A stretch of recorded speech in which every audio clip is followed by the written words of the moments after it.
Good morning. Well, we are now into September, the final bit of August. There wasn't really anything going on, so I figured we'd just jump straight into September. And with September comes a brand new challenge for us. Our potatoes. They need the tops removed, and then we will get our potatoes out. Should be interesting. As you can see at the growth stage at the bottom right, it says remove foliage, which is the plants. So we're going to go and get right on that. We also have a few other little things we need to take care of, so let's jump right into it. Now, I'm no expert in potato harvesting, but what I can tell you is that we will need something to cut off the plants, and this right here looks like would be the perfect thing. It looks like it's a 3-point attachment. Yep, it's got a 3-point attachment. We can hook it up to the front of the tractor, and we'll just go and cut off the plants. And after that, I believe we can hook up the harvester to the back of the tractor, and yeah, we'll see what it does and what it takes. We're going to lease this. Looks like it's pretty cheap, $510. That's not bad. I will gladly lease that. So we have two different harvesters here, 200 horse, 200 horse. Okay, so this one here has a bit of a bigger bin. They both do the same cut, if you'd like to call it that. But whatever one's going to have the cheapest leasing. I'm not worried about tires or anything like that. So this one is $10,400 for lease. And let's just check this one out real quick. $10,900. Alright, so we know we'll be grabbing this guy right here. And I don't expect to use him for very long. So let's hope our potatoes are going to yeah, let's hope that doesn't take very long to harvest them, because we don't want to be spending too much money. You can see our sunflowers are also coming up beautifully, so I can't wait for that. That should be really, really good. But we have arrived at our location we were going for. So what I'm going to do, I think I'm going to drop off this cutting tool, and I'm going to let the little Ford take care of that. I think the little Ford can definitely handle that. We'll see if it works to hook up from front and back, or if it's actually just a front mount hookup. Not quite sure. Like I say, I haven't tried this machine before, so we're kind of learning this together. But there's our 7810. Let's fire that bad boy up, and yeah, let's bring him over there. And now, moment of truth. So we can lower the topper, we can turn it on. Looks like our tractor's doing just fine. We just hired a worker. So I just want to take a look and see what it looks like. They fly along great. Yeah, so it looks like it's chopping the plants down, just leaving a little bit of stems. And I chose this tractor because it's small. It can move around fairly decently. It's not quite as big and bulky as my Genesis. I think once this guy's done a round or two, then I'll jump up on the Genesis and we'll go and start the harvesting. Alright, and here we can see how I don't know if you want to call it an auger, because it's more of a belt, but whatever kind of belt this is, it lifts up a fair bit, and yeah, it dumps the potatoes into the truck. But it looks like they have no patience. They're not waiting for me at all. You can see it lifted up again by itself.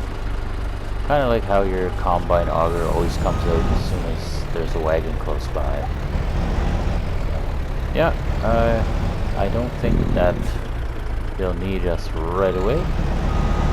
So I think I'll just kind of hang tight somewhere, and once the harvester is a little more full, we'll go out and service them.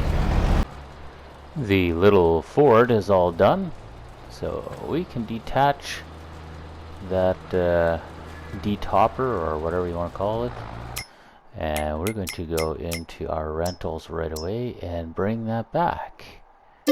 No point in paying for an extra hour if we don't need it, right? And this is probably a good time for this little guy to get back in.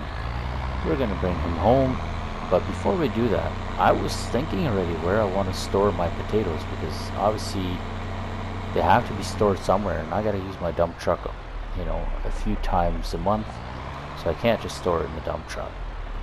So my idea was to grab this fertilized spreader, and we're going to move it on out of here for just a part of today, and we're going to dump the potatoes in the back of that shed.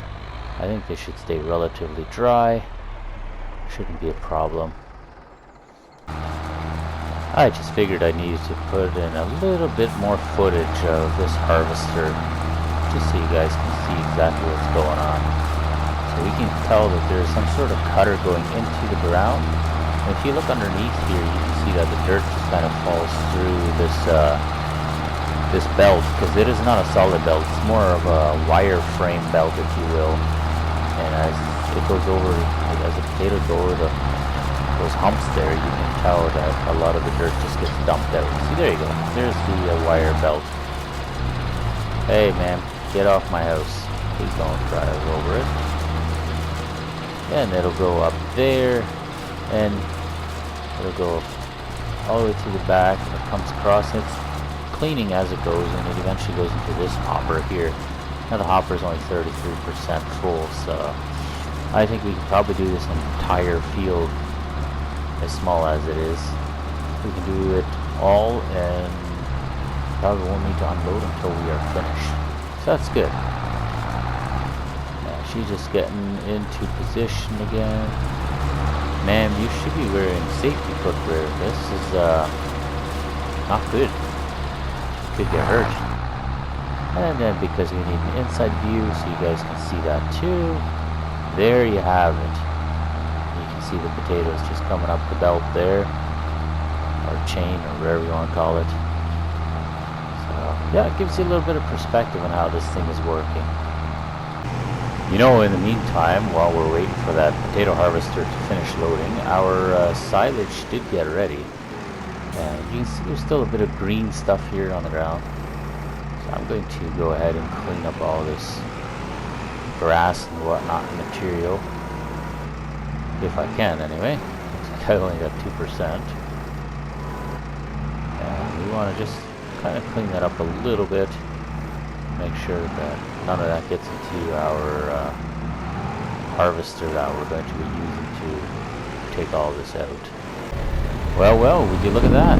It's got all of 3 rows left and just couldn't quite make it. Fascinating. Anyway, I guess we'll go load up the dump truck with what we have, and probably have to free that tractor from the power pole that it was all tangled up in.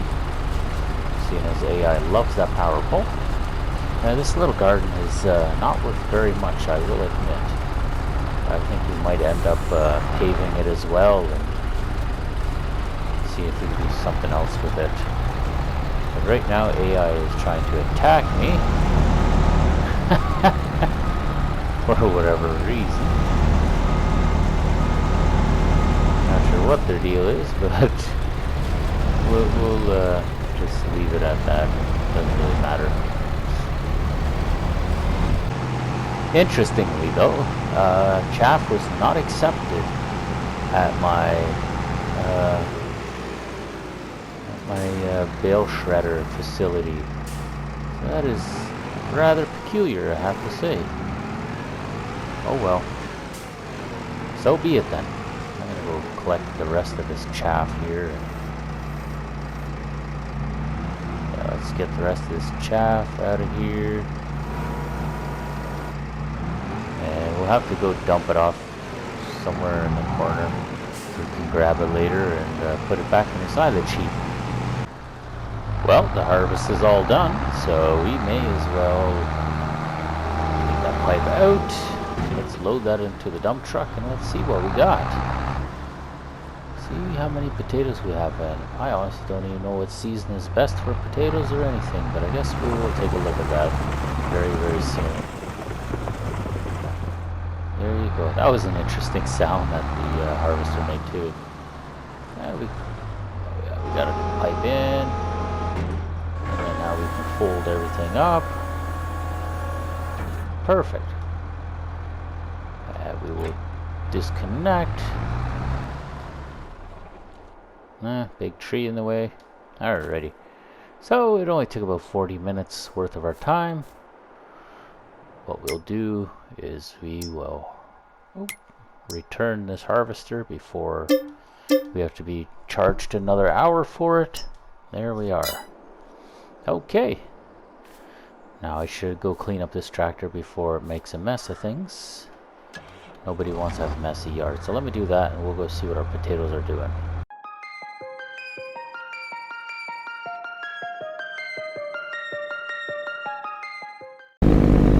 There you see it. It's right at the end of this Quonset here. Let's back up to it, and yeah, looks like the place is all full of potatoes anyway. And maybe we get a little bit of money, eh? What was that, 9,000? That was, I know it was at the low end, so that was probably not worth the amount of money we put into it. Which is hilarious because you hear that potatoes can be a rather valuable crop if you do everything just right, but we did this as an experiment, right? So we won't worry too much about it. It was more experimental than anything, and you know, it kind of solved that itch that we had just to do a small-scale potato harvest. So there you have it. Now, I don't think I'm going to get into moving the rest of the silage in this video, so with that being said, I think that is a good time to end this video, and yeah, I would like to remind you guys that if you're new to the channel, or you just happen to stumble upon this video and you want to see more like it, the best way to do it is to subscribe. If you guys like the video and you want to show your support, give it a like, thumbs up, all that good stuff. Yeah, basically everything that every YouTuber ever tells you to do, pretty much do all of that and you'll make me happy. Other than that though, I'd like to thank each and every one of you for watching again. The numbers on the videos lately have been tremendous. I really do appreciate all of the support, and I will see you guys in the next video. Take care.